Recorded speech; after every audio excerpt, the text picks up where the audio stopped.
Deux défaites en 3 journées. Effectivement, la perspective de cette lutte pour le maintien inquiète tous les supporters biarro qui, après la claque reçue au Stade Français, espéraient sécher leurs larmes face à Oyonnax. À l'image de cette jeune supportrice, regardez, elle a fait le déplacement, elle est en larmes à quelques minutes du coup d'envoi. Serge Blanco, le président, heureusement, est venu la réconforter. Le début de match, pourtant, va être source d'inquiétude pour le Biarritz Olympique.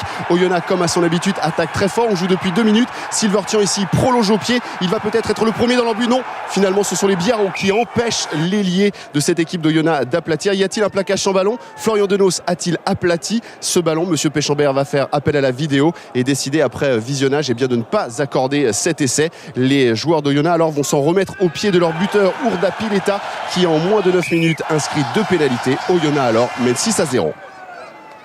Mise en confiance sûrement par cette bonne entame de match et surtout par le manque de combativité des Biarros dans ce début de rencontre, un secteur pourtant dans lequel on l'attendait. Eh bien les Oyonnaxiens vont tout jouer tous les bons coups, à l'image ici de Guillaume Boussès. Grand coup de pied dans les 22 mètres à la réception Nguenia, trompé par le rebond, superbe passe de Jeff Cooks, Florian Denos au relais et voilà comment les Oyonnaxiens ont remonté le ballon sur plus de 60 mètres. L'action est chaude, elle se poursuit à quelques mètres de la ligne. Ici Urzake va remettre un petit coup dans l'axe, bonne défense de la part des Biarros, mais ce ballon sort de nouveau et c'est Figueroa qui adresse cette passe pour Urda Pileta. Coup d'œil parfait de la part du buteur et de l'ouvreur pour Silvertian. Passe décisive, superbe diagonale de la part du demi d'ouverture qui offre donc à Silvertian le premier essai de cette rencontre. La chistera magnifique de Jeff Cooks, ensuite le relais et puis là aussi le geste parfait d'Urda Pileta. Silvertian impeccablement placé inscrit le premier essai de son équipe, un essai qui va être transformé. L'équipe d'Oyonnax alors mène 13-0. On joue seulement depuis un quart d'heure dans cette rencontre.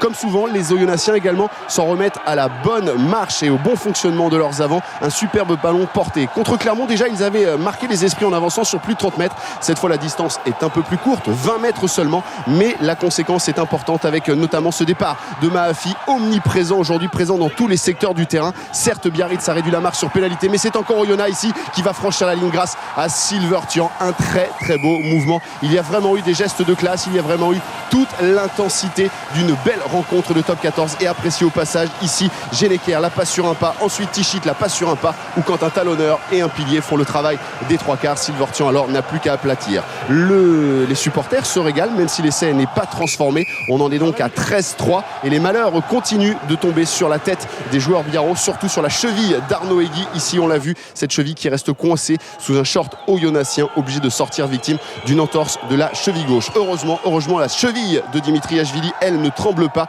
et le buteur biarro permet à son équipe de regagner les vestiaires, seulement menée de 18-6. Notre jeune supportrice, eh bien elle n'y croit plus, elle n'y croit pas et peut-être qu'elle a tort, peut-être pas. La réponse au cours de ces 40 secondes des 40 prochaines minutes, je vais y arriver. Et cette équipe biarrote qui se remet dans le sens de la marche, qui se retrouve dans le combat, qui se retrouve dans le secteur de la mêlée fermée en obtenant cette pénalité réussie par Dimitriashvili. Il va en inscrire 2 en moins de 3 minutes et permettre ainsi à Biarritz tout doucement de reprendre le fil de cette rencontre et de n'être plus mené que 21-12.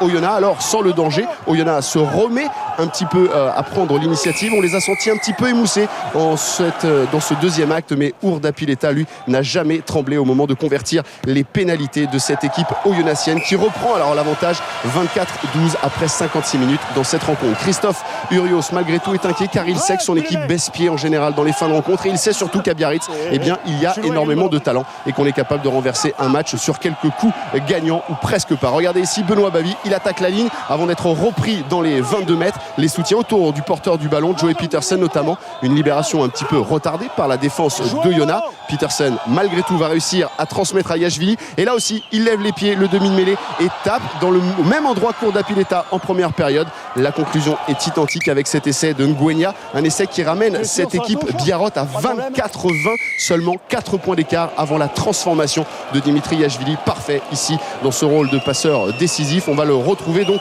quelques secondes plus tard. Dimitriashvili, il reste moins de 5 minutes à jouer dans cette rencontre, moins de 5 points d'écart et même 2 seulement parce que Dimitriashvili réussit cette transformation 24-22. Il reste quelques minutes à jouer. Christophe Furios est évidemment inquiet, grosse pression, grosse tension ici dans ce match des relégables. Genevois, un dernier ballon d'attaque, un en avant et commis une énième faute biarrote et c'est la fin de ce match 24-22. Score final, Biarritz certes retrouve quelques vertus dans cette fin de match mais s'incline pour la 3e fois en 4 journées 25e match à domicile sans défaite en revanche pour Oyonnax qui laisse malgré tout échapper le point de bonus offensif.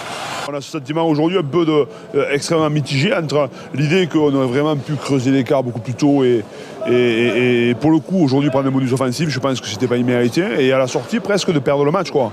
Donc voilà, donc aujourd'hui la satisfaction qui domine, c'est évidemment la satisfaction d'avoir gagné un match compliqué avec beaucoup de pression, mais en même temps bon, voilà, on sait que ça sera, je pense, le lot de notre saison quand même. Hein.